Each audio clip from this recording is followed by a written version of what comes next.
disambut fans timnas. Kapten skuad Garuda, J.I.J., Rafael Struy, hingga Marcelino Ferdinand akhirnya tiba di tanah air jelang laga kontra timnas Jepang. Sedang terpuruk, media Jepang ini beri bocoran ke Indonesia terkait celah dan rapuhnya lini belakang timnas Jepang jelang laga kontra Indonesia. Patuhi aturan AFC dan juga FIFA, Sintayong terpaksa coret 5 pemain timnas ini jelang laga kontra Jepang. Kirim cyber ke timnas Jepang. Kevin Dix unjuk kualitas jelang laga kontra timnas Jepang. Serta beberapa berita timnas Indonesia hari ini. Selengkapnya hanya di Kickoff Football.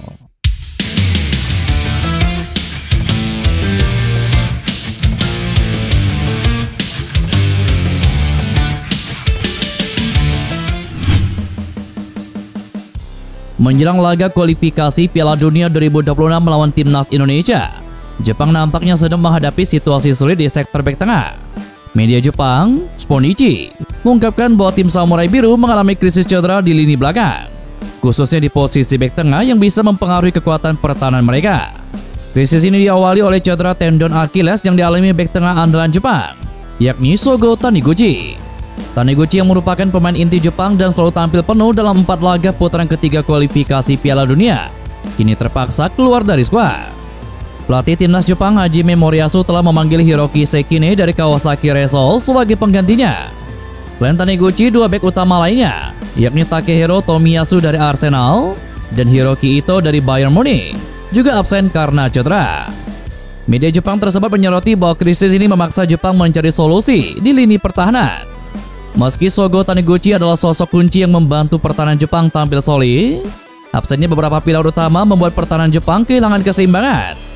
Kondisi ini diperparah oleh Kota Takai, bek tengah lainnya dari Kawasaki Frontale, yang kabarnya dalam kondisi buruk. Meskipun kekuatan lini belakang timnas Jepang sedang goyah, laga melawan timnas Indonesia tetap menjadi tantangan besar bagi skuad Garuda. Tim Samurai Biru tidak hanya kuat di sektor pertahanan, tetapi juga dikenal memiliki serangan yang tajam, sehingga meski pertahanan mereka terganggu, Jepang tetap menjadi tim yang sulit untuk ditaklukkan.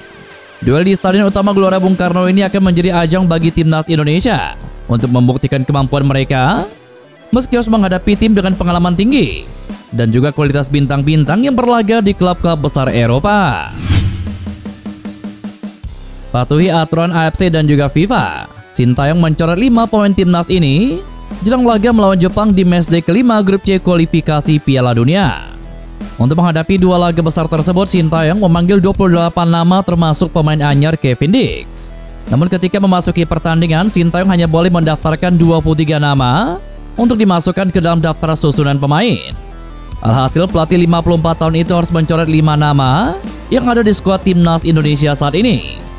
Beberapa nama yang berpotensi dicoret Sintayong adalah Muhammad Ferrari, Yance Sayuri, Hoki Caraka, dan juga Egy Maulana Fikri. Satu nama lagi yang sudah pasti dicoret adalah Ivar Jenner. Ivar Jenner, gelandang 20 tahun ini dipastikan absen melawan Jepang karena harus menjalani sanksi akumulasi kartu. Pesepak bola milik Young Utrecht itu tetap dipanggil karena tenaganya dibutuhkan untuk laga melawan Arab Saudi. Harapannya, pemain-pemain yang nantinya dipilih Sintayong bisa mengeluarkan kemampuan terbaiknya. Timnas Indonesia membutuhkan hasil maksimal melawan Jepang demi membuka peluang lolos ke Piala Dunia 2026. Seperti diketahui, finish di posisi kedua bukanlah target yang dibebankan PSSI kepada Sintayong. PSSI menargetkan Sintayong mengantarkan timnas Indonesia finish di posisi keempat klasemen grup C. Dengan finish di posisi keempat, timnas Indonesia akan lolos ke babak keempat kualifikasi Piala Dunia. Karena itu, menarik menanti aksi lanjutan timnas Indonesia di babak ketiga kualifikasi Piala Dunia. Sandy Walsh telah tiba di Jakarta untuk bergabung dengan timnas Indonesia jelang laga kualifikasi Piala Dunia melawan Jepang dan juga Arab Saudi. Sandy Walsh menjadi pemain abroad ketiga yang sudah hadir setelah Martin Paes dan juga Justin Hubner. Kedatangan pemain klub Liga Belgia, Kevin McLean itu diketahui melalui unggahan Instagram story kiper FC Dallas, yakni Martin Paes pada minggu kemarin. Dalam video tersebut, Walsh terlihat menyapa dengan semangat sambil mengatakan, "Ya, selamat datang, teman sekamar." Sebelumnya Martin Paes sudah lebih dulu tiba di Indonesia sejak Rabu, 6 November 2024 kemarin. Kiper yang bermain di Major League Soccer tersebut memilih untuk berlibur ke Bali sebelum gabung ke timnas Indonesia. Adapun Justin Hubner juga jadi pemain yang tiba lebih awal.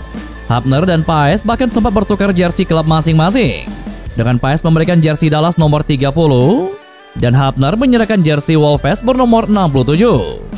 Kedatangan ketiga pemain ini menandai akan dimulainya pemusatan latihan timnas Indonesia dalam persiapan menghadapi dua pertandingan krusial di putaran ketiga kualifikasi Piala Dunia. Selain nama Sandy Walsh yang telah tiba ke tanah air pada minggu kemarin, dua nama punggawa timnas juga telah tiba di Indonesia. Ivar Jenner dan Marcelino Ferdinand telah tiba di hari yang sama, yakni pada minggu sore kemarin. Dengan kedatangan kedua pemain abroad ini, timnas Indonesia semakin lengkap jelang kualifikasi Piala Dunia.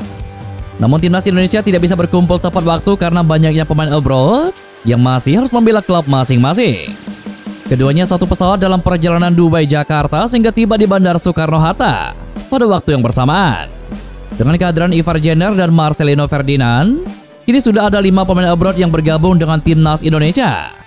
Selain itu, beberapa pemain pun sudah melaporkan tengah dalam perjalanan menuju ke Indonesia, seperti nama Rafael Struijk yang baru menyelesaikan tugasnya bersama Brisbane Roar. Selain itu, kapten timnas Indonesia yakni J.I. Jazz juga dikabarkan akan tiba di Indonesia hari ini.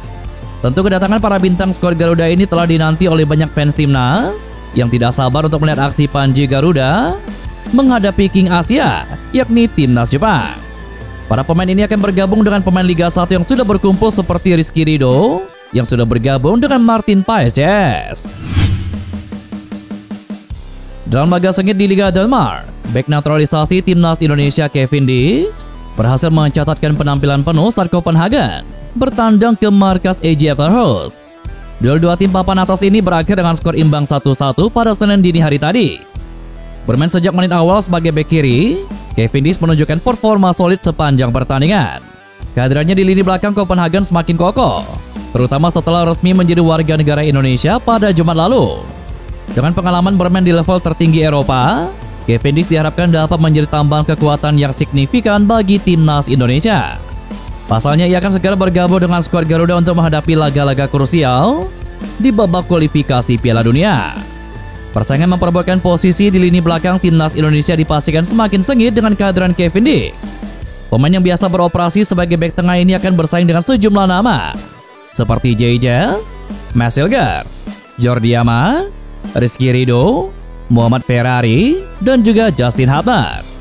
Diharapkan Kevin Dix dapat segera beradaptasi dan memberikan kontribusi terbaiknya bagi timnas Indonesia.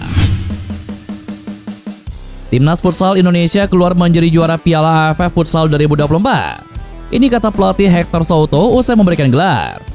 Indonesia melawan Vietnam di final Piala AFF Futsal 2024. Bermain di Terminal 21 Nakhon Ratchasima pada minggu kemarin, skuad Merah Putih menang dengan skor 2-0. Usai laga, pelatih Hector Souto mengapresiasi keberhasilan ini. Ia mempersembahkan gelar bagi pecinta futsal di tanah air. Menurut Hector, gelar di Piala AFF Futsal 2024 ini akan membawa dampak bagus bagi perkembangan futsal di Indonesia. Ia menjamin gelar ini menjadi awal dari kesuksesan selanjutnya timnas futsal Indonesia. Menurutnya, kemenangan ini akan membawa dampak baik untuk masa depan dan juga perkembangan futsal di Indonesia. Menurutnya, ini baru langkah awal dan harus dipertahankan. Keberhasilan di Piala AFF Futsal 2024 menjadi gelar kedua timnas futsal Indonesia di Piala AFF Futsal. Sebelumnya, trofi pertama dimenangkan 14 tahun yang lalu, yakni pada edisi tahun 2010. Dan itulah beberapa berita timnas Indonesia hari ini. Jangan lupa nantikan berita-berita seputar timnas Indonesia selanjutnya hanya di Kickoff Football.